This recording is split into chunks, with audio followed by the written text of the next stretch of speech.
काब्रा खाने कसलाई काब्रा मनपर्छ आउनु होला यहाँ यी सबै काब्रा खाने जति आउनु होला टक्कसँगले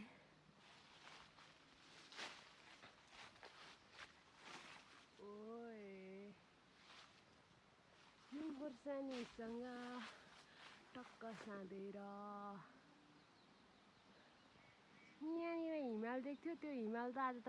पुरै कुहिरोले छोपेछ क्या छैन आज त ठिकै छ।